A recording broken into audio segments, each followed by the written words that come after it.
ফুয়াদ ভাই দেখছে কি কেবল তো শুরু। পাকিস্তানপন্থী ন্যারেটিভ তৈরি করবে আর মানুষ তাকে ছেড়ে দেবে, এটা তো হইতে পারে না। ফুয়াদ ভাইয়ের উপরে কি হয়েছে?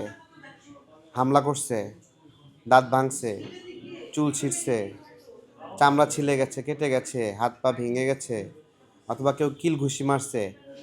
একটা লোক ক্রমাগত মুক্তিযুদ্ধের বিরুদ্ধে কথা বলছে, পাকিস্তানপন্থী ন্যারেটিভ তৈরি করছে, জনগণ তাকে ভুয়া বলছে এবং এটার নাম দিল হলো বিএনপি বলছে।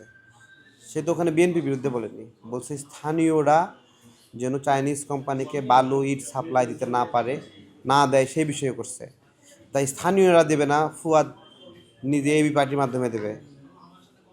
হ্যাঁ, এবি পার্টি ব্যবসা করবে, এই জন্য প্রজেক্ট নিয়ে গেছে নির্বাচনী খরচ তোলার জন্য। কি নির্বাচনী খরচ তুলবেন আপনি? যে একটা প্রজেক্ট নিয়ে গেছেন 50 কোটি টাকার, নিলেন কেন? নির্বাচনের আগে সরকারকে বইলা আপনার এলাকায় প্রজেক্ট নিয়েছেন কেন?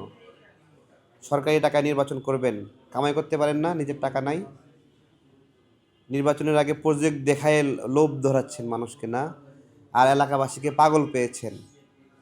হ্যাঁ, তো যাই হোক, এলাকাবাসীকে ধন্যবাদ, তার গায়ে হাত দেয়নি। এটা খুব খারাপ হতো গায়ে হাত দিলে। দূর থেকে ভুয়া বলেছে। এই ভুয়া অনেকেই বলে, নাগরিকদের একটা প্রতিক্রিয়া।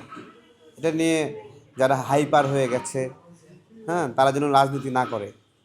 আমরা নিয়মিতভাবেই হ্যারাসমেন্টের শিকার হই, সাইবার বুলিংয়ের শিকার হই, এটা স্বাভাবিক। ফুয়াদ ভাই দেখছে কি কেবল তো শুরু।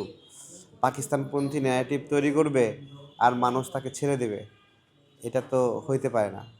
তার ন্যারেটিভগুলো ওই রকম যে 1971-এর গণহত্যা সঠিক ছিল, ধর্ষণ সঠিক ছিল, এই সময়ের মৃত্যুর সংখ্যা এত না অত।